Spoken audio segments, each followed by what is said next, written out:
secara kesiapan secara umum Amerika, gue ngerasa ini negara yang sepatutnya nggak jadi tuan rumah Piala Dunia deh. Dan kalau kita ngomong tadi Iran Amerika, kalau seandainya dua tim ini sama-sama runner up grup di fase grup, mereka akan langsung ketemu di 32 besar. Main di Texas, jadi luar biasa. Iran sama Amerika. Wow. Jadi runner up dua-duanya kan? Benar, kalau dua-duanya runner up langsung ketemu di 32 besar. Neymar Junior adalah batu sandungan bagi timnas Brazil. Kalau Prancis mau juara, sampai satu. Jangan jadikan Mbappe sumber utama gol. Real Madrid udah ngerasain musim ini. Dia top skor La Liga, top skor Liga Champions. Nilai trofi kan?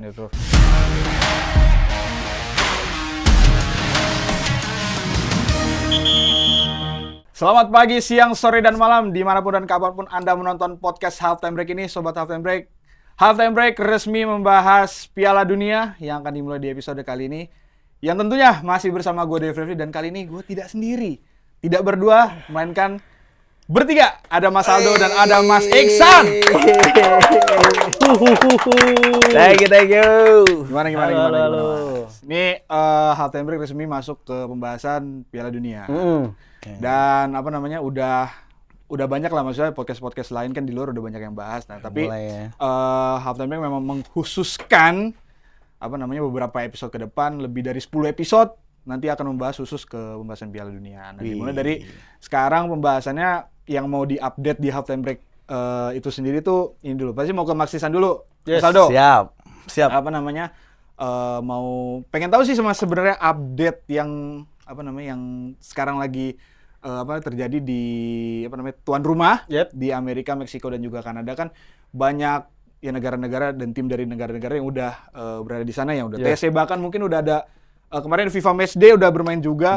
Nah, itu atmosfer atau suasana di US sana tuh gimana, Mas? Ya kalau bisa dibilang US gitu, negara emang yang nggak suka bola gitu kan. Pengalaman gue 10 tahun lalu pas kuliah di sana, memang bola tuh bukan apa-apa. Even dulu udah ada Beckham gitu misalkan, emang masih olahraga tier ketiga bahkan keempat gitu. Kan. Di atasnya masih American football, ada di bawahnya ada basket atau kadang hoki juga tinggi. Jadi memang antusiasme kurang besar kalau dibandingkan kita bicara secara umum warga Amerika. Tapi kan di sana juga banyak Hispanik, banyak kan imigran dari Eropa juga, dan itu yang menggeliatkan itu. Dan kalau kita lihat dari 8 negara bagian yang US jadi tuan rumah, itu kan beberapa emang simpul-simpul yang imigran banyak. Contohnya kayak di New Jersey, New York itu kan mostly dulu orang Amerika, yang Amerika Itali sama Belanda. Di Seattle tuh bahkan di 10-15 tahun yang lalu itu gue merasa negara bagian yang paling gila bola di Seattle karena sejak dulu 2012-2013 jersey Seattle Sounders tuh udah dijual di airport, ketika di negara bagian lain belum ada. Di LA itu belum ada dulu, LA Galaxy.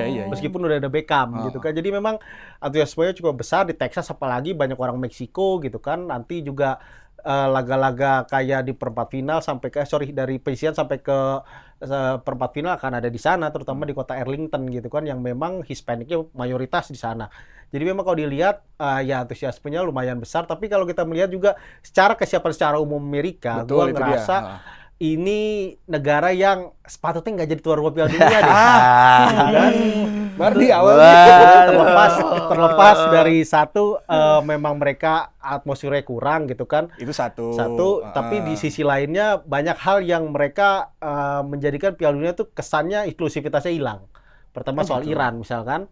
Mereka sampai sekarang pun cuma dapat visa udah sementara. Keluar ya visanya, visa sementara doang. Yang notabene itu Iran nggak boleh bermalam di Amerika. Jadi kalau dihitung-hitung tuh Iran hanya punya waktu sekitar 4 jam di luar game pertandingan.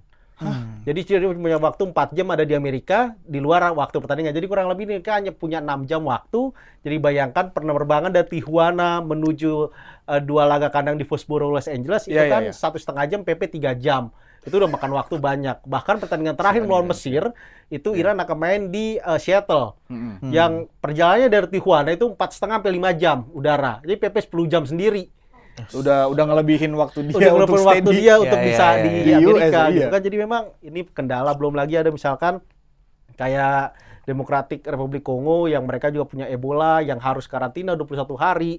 Bahkan nggak cuma di Amerika, di Kanada dan juga Meksiko punya aturan itu. Jadi memang banyak juga kemarin kita juga dengar banyak beberapa visa 40 dari 45 supporter Maroko visanya ditolak meskipun udah punya tiket pertandingan, udah pesan hotel, udah pesan tiket pesawat. Jadi memang ini nggak berangkat itu kan. betul sekali. Jadi emang ini kendala yang besar. Jadilah itu yang banyak perkara. Kemarin juga kita dengar gimana penyerangnya Iran, Ayman Hussein yang harus ditahan 7 jam di bandara untuk bisa masuk. Tapi meskipun dia bisa masuk, tapi temennya fotografer nggak bisa masuk. Jadi Irak nggak akan punya fotografer selama di sana gitu kan. Kecuali mereka hire fotografer yang emang di sana. Jadi memang ini kendala yang bisa dikatakan ya ini problemnya Amerika gitu, dan banyak mempertanyakan, dan semoga nanti ke depannya karena kan masih ada menjelang hari betul masih ada tim-tim kayak misalkan Mesir, Iran pun baru akan main nanti sekitar semingguan lagi gitu kan. Jadi memang akan banyak drama-drama yang gua rasa makin akan muncul di awal-awal pertandingan nanti. Betul. Ini yang restriksinya paling banyak ya sana semenjak dari pantauan negara. Benar. Paling banyak restriksinya ya. Banyak. Nah, baru gua ke lu nih Mas Aldo. Ini kan format baru ya Mas Aldo ya. Maksudnya Piala Dunia kontestannya juga bertambah. Ya. Yang tadinya berapa? 36 ya. Jadi dari 32 jadi 48. Jumlah game bengkak 64 jadi 104 gitu kan. Jadi kan lu ngeliat ini gimana Mas Aldo? Apa kontestan baru, negara-negara baru yang ikut yang Iya. Ya buat gue sebenarnya kalau buat negara-negara yang sepak bola lagi berkembang kayak kita Indonesia sebenarnya ini opportunity gitu ya. Tapi kalau kita lihat konteks sepak bolanya ya jadi melelahkan. Jadi ada 104 ya pertandingannya. Jadi kan nanti dari 12 grup yang lolos peringkat pertama, peringkat kedua, dan ada 8 peringkat 3 terbaik kan. Sebenarnya jadi semua tim tuh ngincar posisi itu tuh, tim-tim yang berkembang tuh ngincar posisi 8 peringkat 3 terbaik gitu. Jadi kalau kayak misalnya kayak Jepang gitu yang dengan format lama mungkin dia akan ngotot untuk finish di posisi 1-2. Dengan format ini dia akan kayaknya dia akan ngerasa cukup buat ngamanin posisi peringkat 3 terbaik gitu. Jadi adalah secara kompetisi akan jadi lebih tricky gitu. Banyak tim yang akan mengincar peluang untuk lolos dari peringkat 3 terbaik. Makin seru lah ya tapi masih ya. Ya karena ini negara-negaranya banyak juga yang baru kan ya. Kalau ngomongin Piala Dunia bukan tim-tim tradisional yang seperti kita tahu dulu, ya ini jadi menarik sih secara kompetisi. Ya masa ngelihat negara-negara yang baru nih dan bertambah juga. Benar, sebenarnya sih tujuannya FIFA yang gue inget pas konvers terakhir sebelum final di Qatar kemarin kan memang dia pengen nih dengan nambah 48 makin banyak negara baru gitu yang masuk. Tapi kalau kita lihat sekarang kan cuma 4 yang notabene debutan gitu kan. Debut ya, cuma 4. Uzbek, Jordan, Curaçao, satu lagi Tanjung Verde.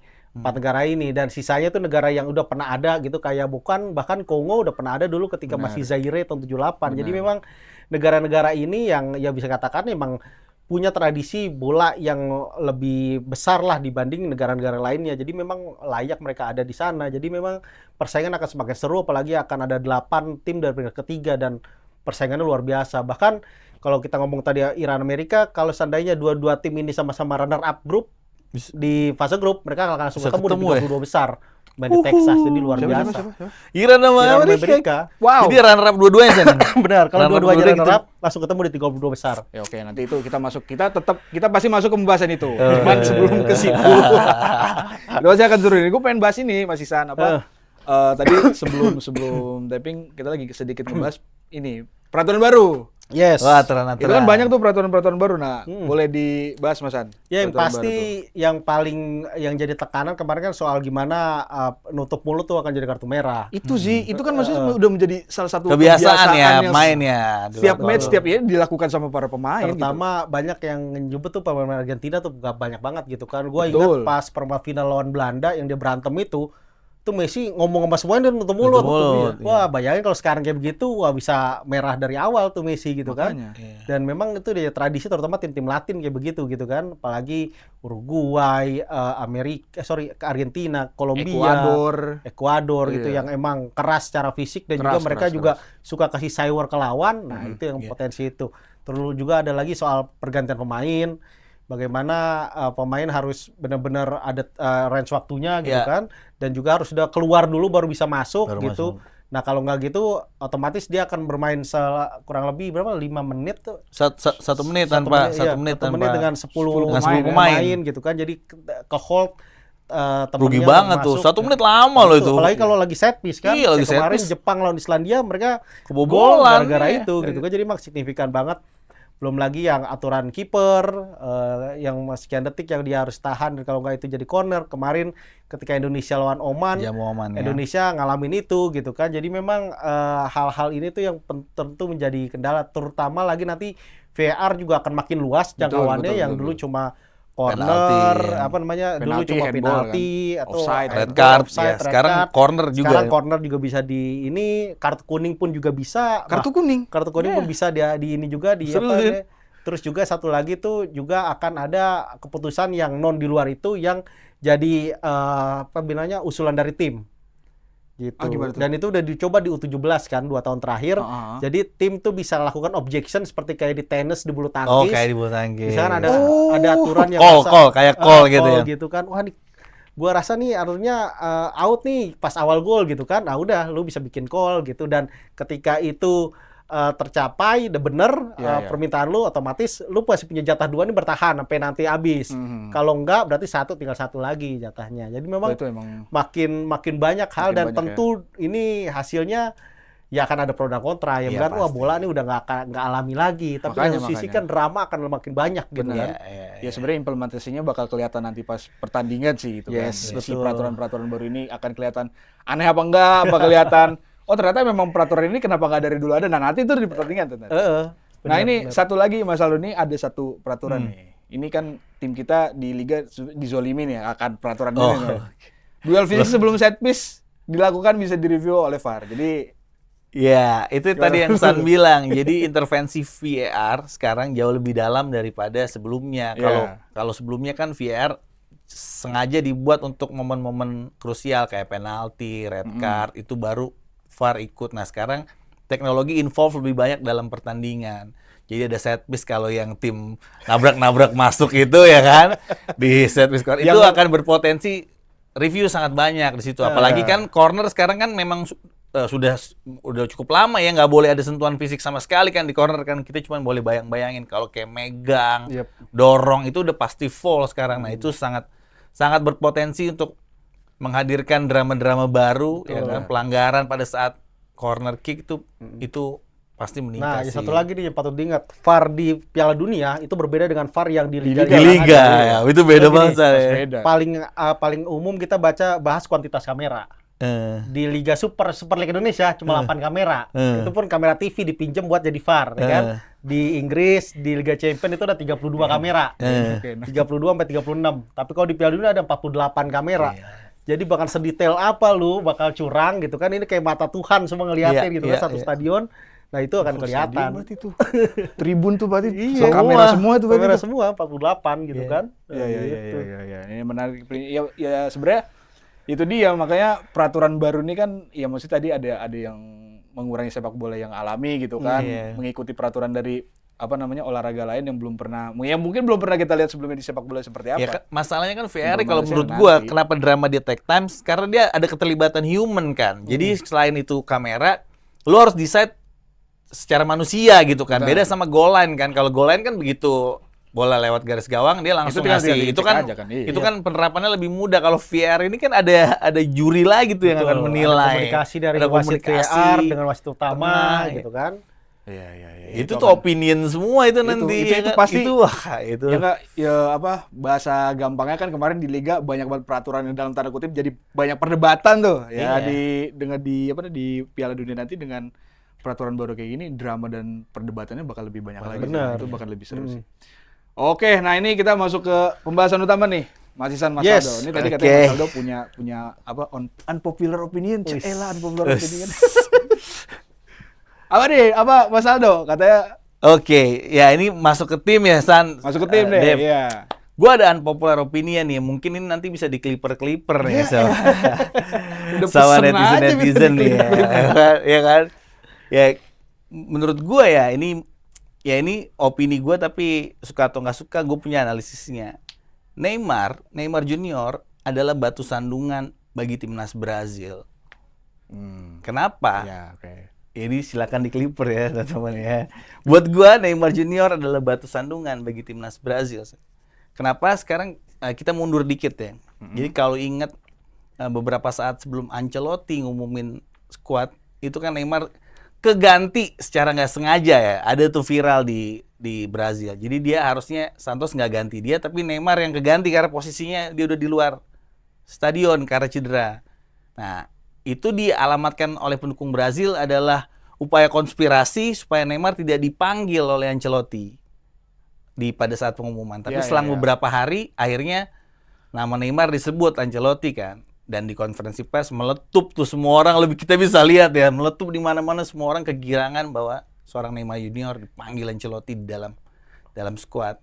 Jadi kita harus terima bahwa hari ini ikon Brazil adalah masih Neymar Junior gitu. Cuman ya menurut lo tadi itu. Ya, dan bisa bayangin kan kalau secara non teknis Neymar nggak dipanggil seperti apa, karena pada saat dia dipanggil di konferensi pers meletup gitu. Nah, coba kita analisis ke dalam sisi permainan gitu ya. Wah, ini dalam nih. Nah, sebenarnya menurut gua Brazil ini udah termasuk gemuk di sisi sayap kiri. Kalau kita lihat posisi natural pemain dan juga posisi reguler di klubnya, sebenarnya di sisi kiri udah sangat gemuk. Setuju. Sedikitnya ada 4 nama sana yang gue catat. Yap. Yang pertama Vinicius Junior sama Real Madrid, dia main di sayap kiri secara konsisten kan. Betul. Ini lepas dari versatility ya, kita ngelihat posisi terbaik Posisi dia. iya. Kayak ada Vinicius sama Madrid mainnya di sayap kiri.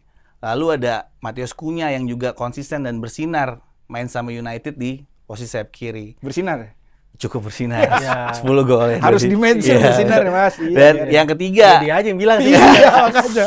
yang ketiga ada Gabriel Martinelli yang baik secara starter ataupun backup main secara Martinelli konsisten ya. di kiri, di Iya. sayap kiri. Dan kalau kita lihat Prime Neymar di mana sih mainnya posisinya waktu MSN, dia juga main di sayap kiri kan. Jadi secara asumsi Ancelotti bawa 4 pemain yang posisi terbaiknya adalah di posisi sayap kiri. Nah, kalau kita lihat kemarin pertandingan lawan Panama, San. Gue nonton pertandingan itu dan gue analisis. Jadi trio penyerang Brazil ini sudah melakukan pressing sejak bola ada di pertahanan lawan. Itu dilakukan konsisten tuh sama sayap-sayap Brazil dan juga penyerangnya. Iya. Itu dilakukan.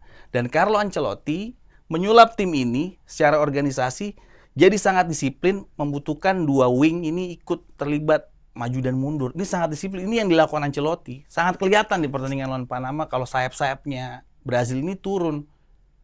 Nah, bayangan gue kalau Neymar ditempatkan di posisi sayap kiri, Neymar prime aja deh. Gue rasa berat untuk menjalankan peran ini karena dia kan pemain yang stylish ya, yang jarang terlibat. Sangat stylish. Jarang banget terlibat dari bawah, apalagi membantu pertahanan. Iya. Gitu. Nah, itu di dalam posisi kalau kita melihat perspektif dia main di sayap kiri posisinya Neymar. Kita nggak tahu apakah Neymar akan main di situ ya. Nah, opsi kedua adalah memainkan Neymar di posisi nomor 10 San, ya kan? Yang pernah dipakai juga di 2022. Dia main di posisi nomor 10. Nah, kita udah tahu sendiri nih, kita juga udah bisa nilai track record dia. Neymar ini ball oriented playmaker. Dia adalah pemain yang selalu minta bola gitu. Nah, dengan tadi bagaimana Ancelotti bermain sangat mengandalkan sayap, kalau nomor 10-nya adalah Neymar, gue udah bayangin nih Neymar akan minta bola, bola dari awal kan, minta bola dengan badan mungkin membelakangi gawang gitu, sampai turun ke bawah. Dia mungkin badan akan membelakangi gawang atau enggak badannya setengah ngadep ke gawang lawan gitu, baru distribusi bola. Dan dia adalah ball oriented playmaker. Dia akan pegang bola 1, 2, 3, nggak mungkin lah 1, 2 sentuhan kita harapin Neymar. Dia akan main dengan 3 sentuhan ke atas dan berusaha untuk goyang lewatin satu pemain at least gitu. Jadi distribusi bola ke depan, ke sayap-sayap yang jadi tumpuan Ancelotti di Brazil itu akan ke pending gitu. Nah, kalau kita bandingin lagi di defensive point of view, Neymar ini akan minta bola di lini kedua kan, San. Dia kan di tengah kan. Dia akan minta bola di lini kedua. Nah, ada potensi sangat besar Neymar ini diintercept ke lawan di posisi ini. Dan kalau diintercept di posisi lini kedua, tinggal sejengkal, selangkah dari danger zone. Menurut gue ini sangat berbahaya buat timnas Brazil. Gitu. Ya jadi buat gue fix no debat, Neymar adalah beban tim. Nggak dipanggil, pelatihnya dikritik, dicadangin menggerutu, dimainin beresiko. Benar. Fix, no debat gitu. Udah fix mau debat aja. Itu kalau Tuchel Ya, pelatihnya berhasil nggak bakalan dipanggil Neymar. Benar. Kalau kita pakai parameter konvensional deh, yang paling sering dipakai pelatih untuk manggil pemain, 2 deh paling nggak. Menit bermain sama kebugaran. Neymar ini udah jauh dari kata ideal untuk ikut. Pas ITC aja ternyata cedera kan. Iya. Diprediksi baru bisa main di match day kedua. Ya itu lagi-lagi baik lagi ya, nama besar seorang Neymar ternyata membuat Ancelotti harus memanggil Neymar. Nah, kita nggak tahu peran yang bisa dikasih Neymar apa, tapi ya menurut gue Neymar Tapi adalah- jadi menarik juga sih, maksudnya kan ini pertama kalinya Ancelotti megang Brasil untuk turnamen resmi lah gitu. Nah, makanya megang Neymar nih, megang para pemain yang lain kan sentuhan pertama dari Ancelotti juga. Makanya Iya, jadi dan ya kita nggak bisa pungkiri juga seorang Don Ancelotti punya track record panjang dengan pemain-pemain Brazil lah. Kita nggak tahu apa yang bisa dilakukan, tapi buat gue ya Neymar adalah beban tim untuk timnas Brazil di Piala Dunia hari ini. Oke, ini kita pindah dulu ke Mas Ihsan nih. Ini tuh yang buat yang lihat itu klip-klip. Silakan di komentar lah. Mas Ihsan ini masuk ke peta kekuatan 48 tim yang akan bermain nih. Kalau misalkan dilihat dari keseluruhan tim ya, ya kan banyak yang udah favorit di, ya maksudnya di publik, di sosial media udah banyak lah. Tapi gue penasaran lu nih Mas, yang menurut lu jadi favorit lah dari 48 tim lah. Favorit apa nih? Grup atau apa? Ya tim. Tim. Aja. Ya kalau ngelihat kekuatan merata Spanyol masih yang paling kuat secara secara kolektivitas. Kolektif betul, setuju. Terlepas dia sekarang punya Yamal, misalkan oke lah kemarin Williams sempat ada kekhawatiran gitu kan, cedera di game terakhir Bilbao, tapi mereka punya Oyarzabal, di belakang juga ada Unai Simon gitu kan, yang ada juga Rodri, belum lagi Gavi yang udah ikut juga latihan gitu kan, dan memang ini tim yang paling komplit menurut gue sekarang gitu kan, dan secara mental juara De La Fuente luar biasa. De La gitu kan. Fuente-nya iya gua Sejak Olimpiade gitu. Tokyo dulu 2020 yang mainnya 2021, dia juga udah nunjukin bahwa kerangka timnya tuh nggak beda jauh sama sekarang dia bawa ke World Cup gitu kan. Dia juga yang juara ya? Juara dia. Nah saat itu memang tim-tim yang De La Fuente ini emang udah paham nih anak-anak ini semua, dia udah ikutin bahkan dari U17. Jadi semua tim kayak Oyarzabal tuh udah ikut dia dari U17, Rodri juga seperti itu. Unai Simon kenapa selalu dipilih bukannya David Raya yang main sana, karena Unai Simon dia udah kenal dari masih piyik, udah kenal gitu bahkan kan. De Gea ya, bahkan De Gea waktu itu ya. Bahkan De Gea aja udah De Gea udah nggak dianggap tuh. Gitu kan. Jadi memang ini tim yang secara komplit, secara pelatih dan secara tim udah benar-benar solid gitu kan, dan memang mereka nggak butuh nama besar. Yamal oke lah besar, tapi kita nggak bisa sanksikan bahwa di Spanyol ya siapapun bisa jadi pemain yang besar. Nggak gitu bergantung juga kan kalau bergantung ke Yamal gitu kan. Tapi di luar itu ya tentu menarik gimana ada harapan baru misalnya Portugal gitu kan. Seperti jersey yang kalian Jersey kita pakai gitu kan. Ada harapan ada juara baru di Amerika gitu kan. Ya, Portugal lu ngeliatnya gimana Mas? Indikasinya jelas. Kalau kita melihat dari kekuatan tim gitu kan. Pasti. Tengahnya Portugal yang terbaik saat ini di dunia gitu kan. Betul. Vitinha, João Neves, Bruno Fernandes gitu kan. Ya. Jadi memang luar biasa gitu kan. Apalagi kalau kita orang-orang akan selalu ada narasi diskursus tentang Cristiano lah, pasti. enggak, Vitinha sama João Neves kan main udah lama banget dari kemarin musim panas tahun lalu Piala Dunia Antar Klub, sekarang main lagi. Tentu load mainnya akan luar biasa gitu kan, banyak. Tapi di antara dua pemain itu ditambah lagi Nuno Mendes juga. Kalau kita lihat dari statistik PSG kan Luis Enrique ini sangat jeli gitu. Hanya ada satu pemain di starting 11-nya PSG yang kemarin main di final Liga Champions dan juga final Liga Champions musim lalu. Hanya ada satu yang game mainnya tuh 59% dari total gamenya PSG. Itu semua Vitinha. João Neves tuh cuma 40%. Bahkan Dembele yang jadi pemain terbaik Liga Prancis, di Liga Prancis itu cuma 34% game mainnya, bahkan hanya 8 kali jadi starter. Jadi memang 8 kali? Hanya 8 kali jadi starter dari benar-benar dijaga. Jadi benar-benar dijaga sama Enrique. Jadi kayak Nuno Mendes pun seperti itu. Jadi memang anak-anaknya Luis Enrique di PSG ini memang benar-benar dijaga banget tingkat kebenarannya. Makanya Vitinha masih main kemarin dia bisa duel melawan Declan Rice gitu kan. Terus jadi memang luar biasa tim ini. Jadi memang tiga trionya Portugal yang paling luar biasa gitu kan. Seandainya mereka mainnya kokoh gitu kan dan secara kolektif benar-benar luar biasa, gua rasa akan sulit Portugal ditandingi gitu kan. secara taktikal Roberto Martinez siapa sih yang ngeragukan gitu kan, dia adaptif juga dan bisa main secara modern. Sekarang yang bermain dengan sayap ada semua, di sayap dia punya Nuno Mendes, di kanan Cancelo, ada juga Matheus Nunes gitu kan. Jadi sangat-sangat dalam, di tengah juga seperti itu, di luar trio tadi masih ada Ruben Neves gitu misalnya gitu kan, di depan ya kita berharap tentu sama Cristiano gitu kan, terlepas nomor 9-nya pelapis masih ada Gonçalo Ramos.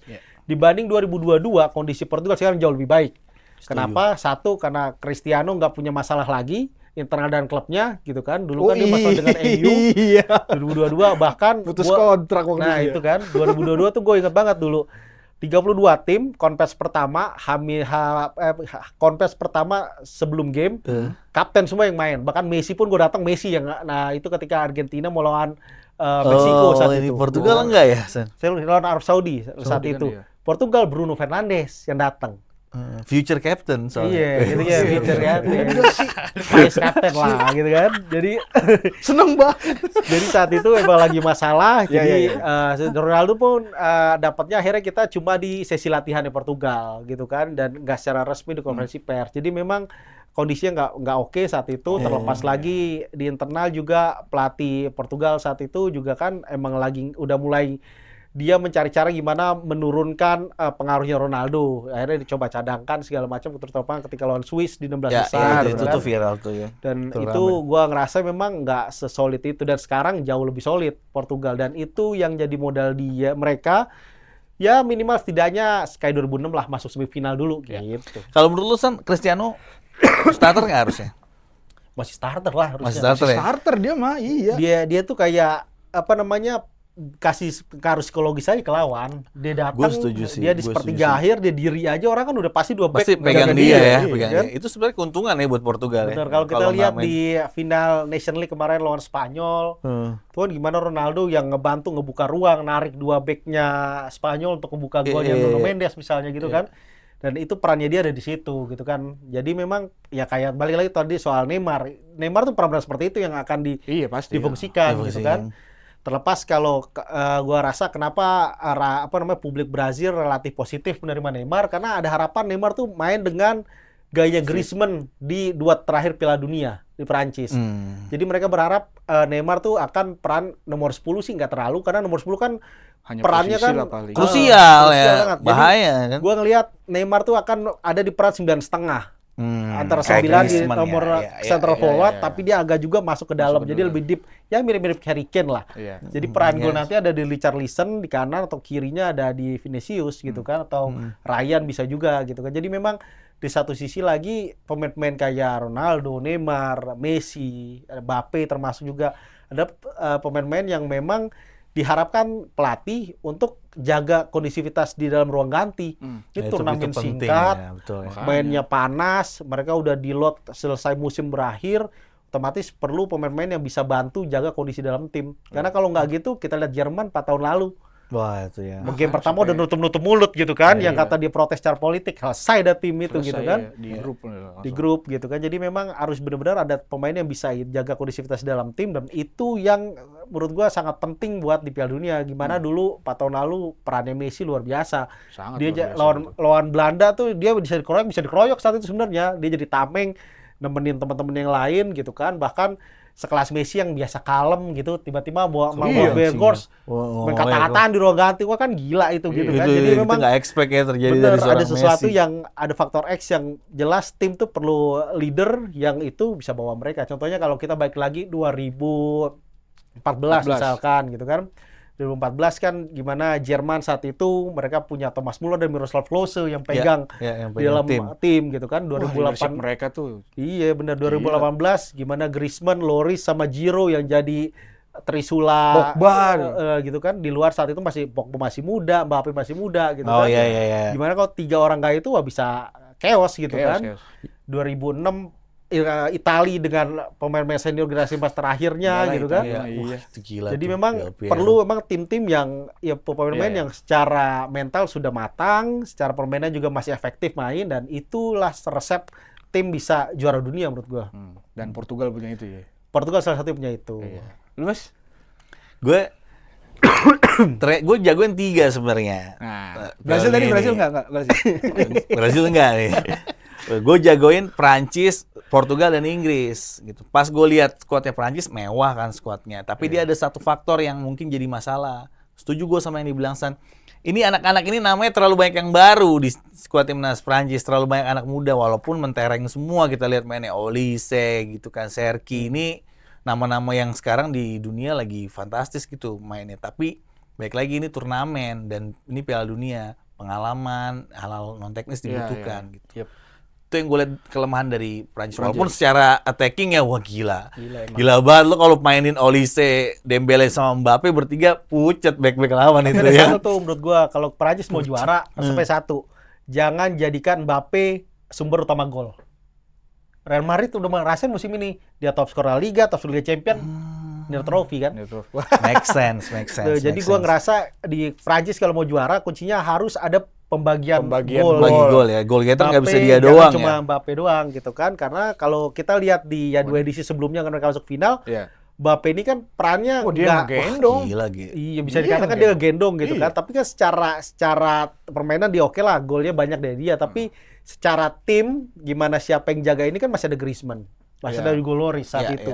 Dan 2 pemain senior ini yang jadi pengaruh benar-benar perpanjangan tangan Deschamps ke teman-teman di dalam lapangan gitu kan. Nah sekarang kan nggak ada. Ya itu ya like yang gue bilang makanya kenapa Prancis hari ini ada problem itu. Dan Mbappe kendalanya gue merasa ya kayak tadi kalau Aldo ngomong Neymar batu sandungan, gue ngerasa Mbappe bisa di batu sandungannya Prancis. Justru ya di Prancis ya. Gitu. Jadi kalau misalkan dia bisa nurunkan sedikit ego, bermain lebih tim gitu. Dan itu baru bisa kita lihat Prancis bisa punya peluang kan berlaju jauh. Tapi kalau dari awal Mbappe udah harus dia terus gitu kan, pertama show gitu betul dan bola terakhir harus ke dia semua, selesai Prancis lebih cepat.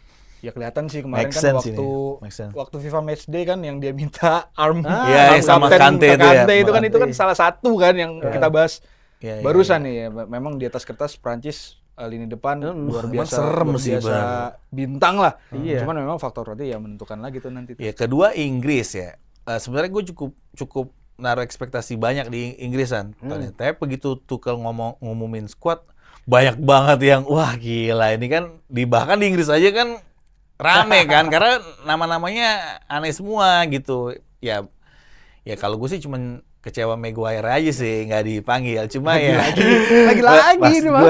maksud gue ya kan ada nama-nama Cole Palmer, ada Foden, ada nama-nama besar kayak gitu yang nggak dapat kesempatan. Bahkan John Stones masih masuk ya. Bahkan John Stones masih masuk iya kan? Padahal di City udah nggak main gitu kalau kita ngomongin logiknya, tapi ya itu pilihan Tuchel kan, dia bilang dia mau bersandar sama squad yang ikut dia sejak bulan Oktober November, jadi dia mau stability nyarinya. Oke lah, jadi gue kayak udah mulai turunin kayaknya Inggris nggak di gue nih.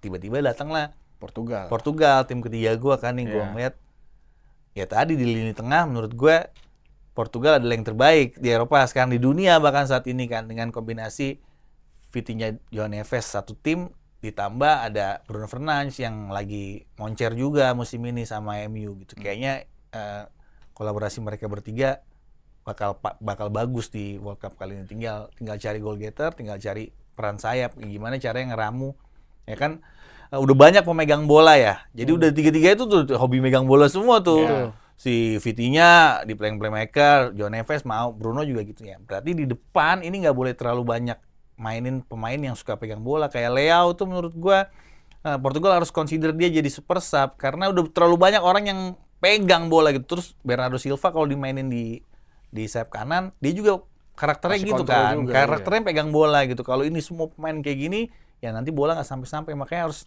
harus dicari alternatifnya. Ya kayak gue ngelihat pemain-pemain lain yang mungkin punya kesempatan buat ngisi trisula depannya dengan nemenin Ronaldo dan Conceição. Menurut gue salah satunya yang bisa di-consider dengan permainan dia yang ngandelin kecepatan dan kayak jauh dari spotlight gitu, nggak ketebak, justru bikin kejutan di Piala Dunia itu kan dibutuhin juga di turnamen. Oke, itu kan tadi tim yang kalian unggulkan lah ya.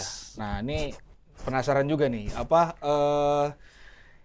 kuda hitam sih sebenarnya kan, maksudnya ada ya maksudnya bukan berarti negara baru atau negara debutan yang masuk, ya maksudnya mungkin bisa jadi kuda hitam gitu kan, tapi Kayaknya sih karena kalau aku ngelihatnya nih antara tuh jersey yang warna merah tuh Norway. Yap. Wah, itu juga benar. patut diawasi tuh. Terus juga Jepang. Jepang juga. Jepang tuh bagus. Gue juga. Iya, dari kualifikasi sampai semua FIFA matchday dari awal waktu itu kan sampai sekarang bahkan belum kalah ya bahkan. Betul. Belum kalah. Nah itu menurut gue tuh Mas, apa namanya, kayak kuda hitam itu yang ada di Piala Dunia ini Norway sama Jepang nih kalau. Lu dah Masan. Gua membagi dari masing-masing zona gitu ya. Boleh. Ya Asia, Jepang lah. Emang secara perkembangannya paling oke. Bahkan Jepang tuh yang ini timnya udah kayak punya blueprint masing-masing lah. Kalau kita tahu Blue Lock gitu kan begitu semua tuh timnya kan. Iya. Lu pemain sayap ya begini, Iya. lu tengah lu kayak begini gitu, Iya. depan ya itu kita Udah diatur ya. Udah diatur. Jadi kayak Mitoma nggak main ya ada penggantinya masih banyak gitu benar, kan. iya.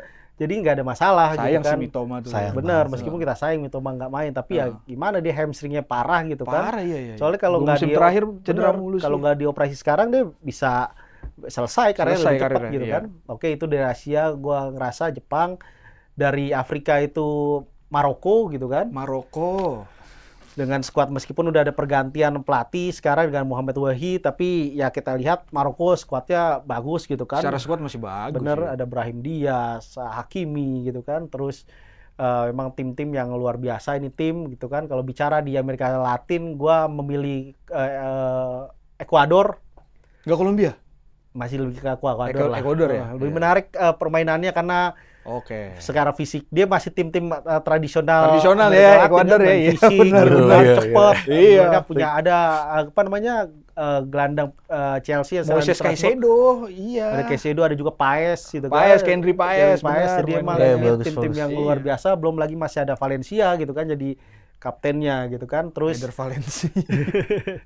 Terus juga itu, Iya, terus iya, kalau negara-negara lain mungkin merasa kayak ya tim-tim kayak Uzbek ataupun Iran di luar itu Uzbek tadi. menarik sih Uzbek sih. Ini adalah tim-tim yang Uzbek. menarik gitu. Iya. Apalagi kalau Uzbek bersama Vivo Cannavaro ini akan main gaya pragmatis banget gitu kan. Dan Wah, tentu Cannavaro. kalau tim yang nggak bisa antisipasi ya bisa jadi batu sandungan juga nih dia di tim gitu kan. Kalau dari tuan rumah itu 3 itu gua ngerasa yang bisa ngelangkah jauh justru ada di Meksiko lah karena Meksiko dalam 2 kali jadi tuan rumah itu mereka selalu bisa lolos ke fase gugur 70-86. Bahkan tim yang ngalahin mereka itu bakal masuk ke final 70 kalau nggak salah di antara salah satunya di Jerman Barat salah satunya. Benar, Jerman 86 Barat. Jerman Barat masuk Iya. final.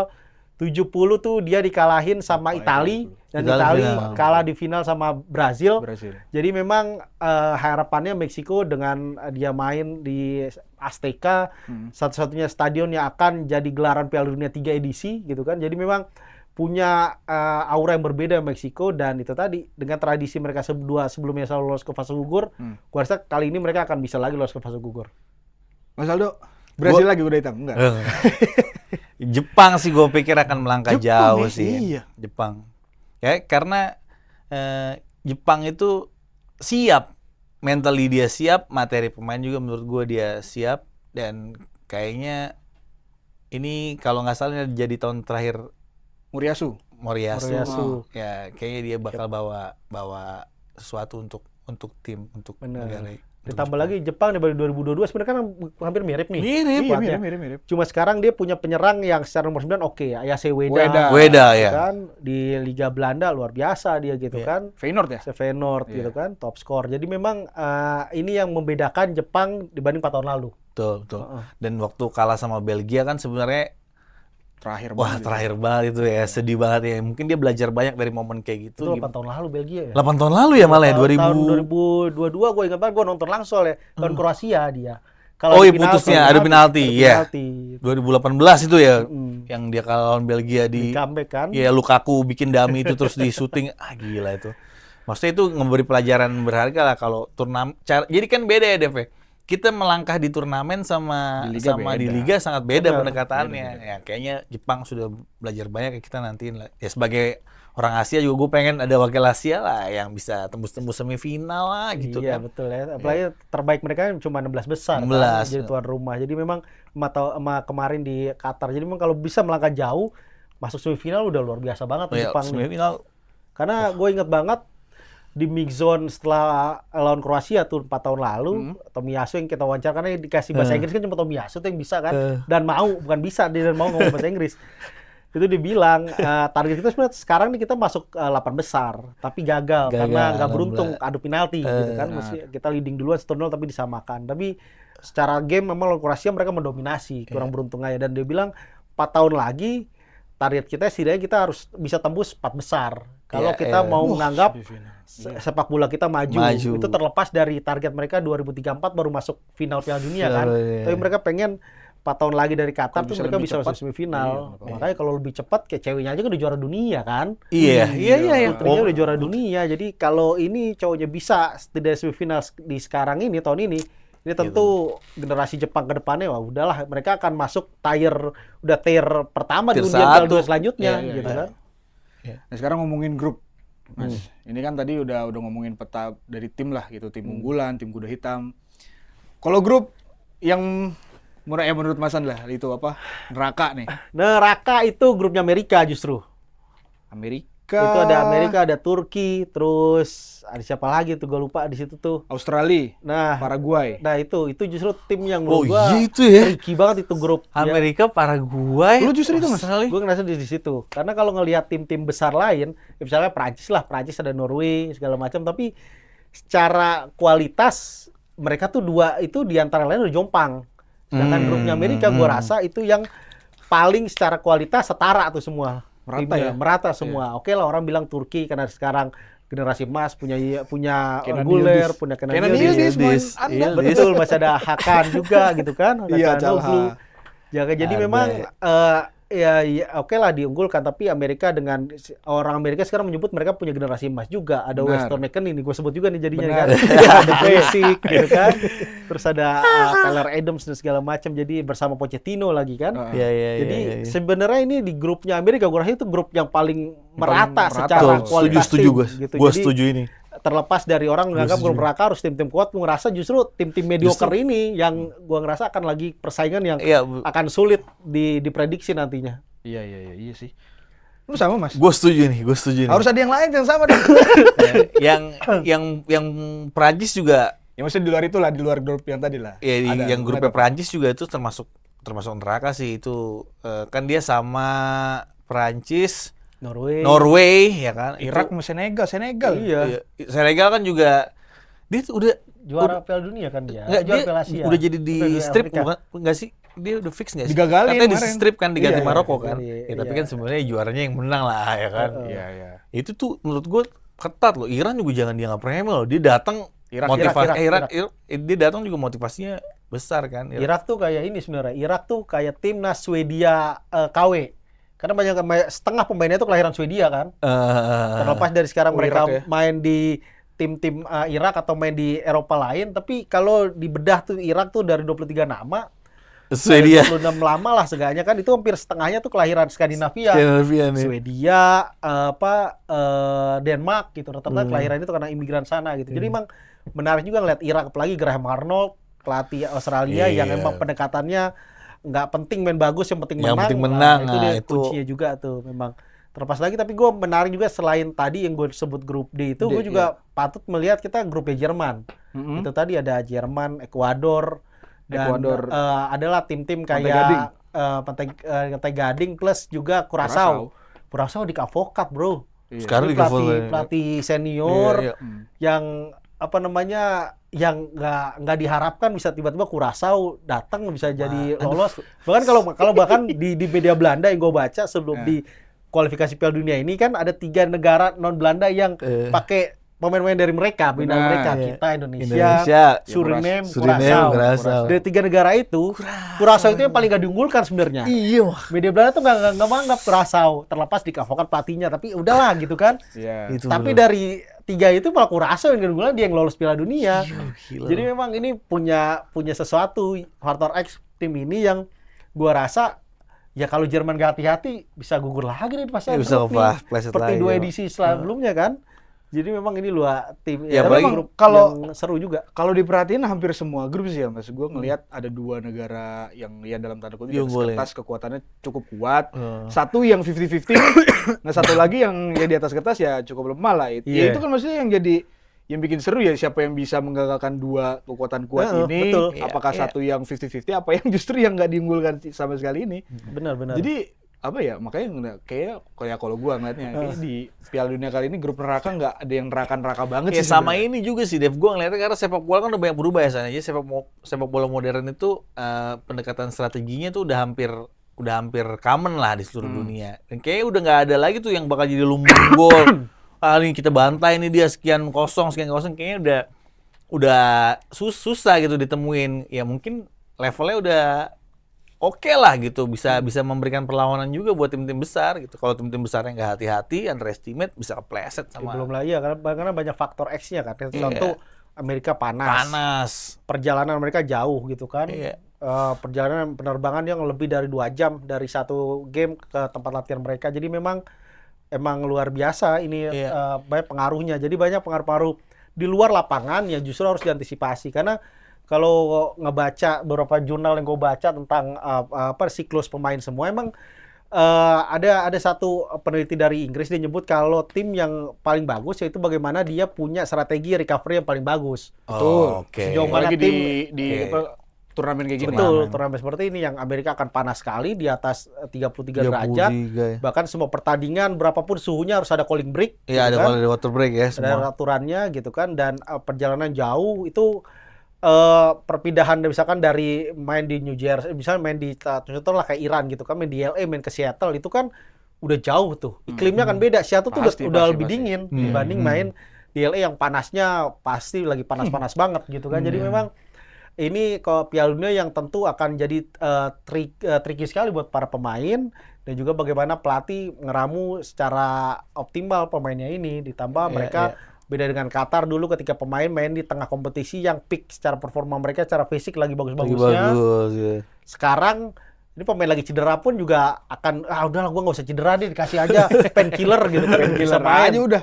Nah, Iya, ini biar yang main. tentu jadi masalah. Tim-tim besar akan mengalami itu, dan tim-tim Pasti kecil ya punya harapan mereka Tensi bisa gede kejutan ya, dari situ. Tensi tinggi sih. Nah, ini dua pertanyaan nih. Oke. Sebelum gua tutup lah. Siapa nama pemain yang paling dinantikan lah di Piala Dunia ini? Sama yang kedua, final ideal menurut kalian berdua nih. Lu dulu deh, Mas Aldo. Oke, gue penasaran banget sama Bruno.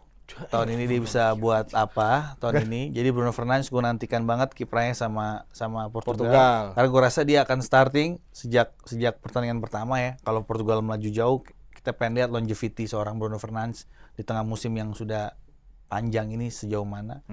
Dan kalau final ideal menurut gue Belanda Portugal. Belanda justru. Ya, karena kan dari bagian sana Belanda kan Iya, di iya. bagian sebelah.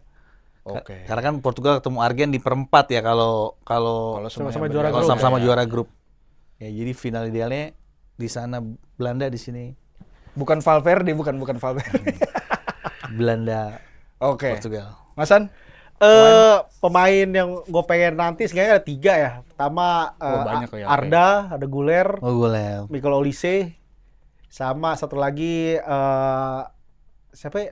Barcelona, Lamin? bukan no, sebelahnya lagi Richard ada, gue lupa.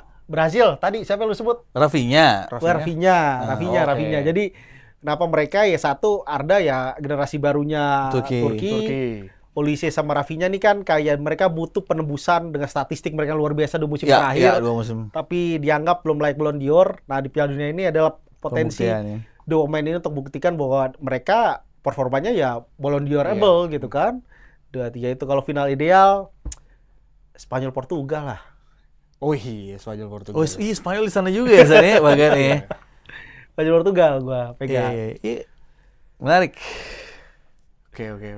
Ya, itulah sebuah obrolan pembuka yang akan membuka pembahasan halftime break untuk edisi Piala Dunia ke depannya. Dan buat sahabat Kompas dan sahabat halftime break yang ingin mencari informasi terkait Piala Dunia bisa aja dibuka atau dilihat di Harian Kompas atau kompas.id. Dan kalau misalkan mau lebih rinci, mau lebih detail lagi, kalian bisa kunjungin di websitenya pestabola.kompas.id. Nah, itu nanti ada Mas Ihsan juga yang nulis tuh. Yes, Ya nggak, Mas? betul. Betul, iya. Jadi buat sobat HTMP, buat sahabat Kompas yang ingin melihat seluruh informasi tentang Piala Dunia, kolom olahraga, Harian Kompas, Kompas.id, atau pestabola.kompas.id.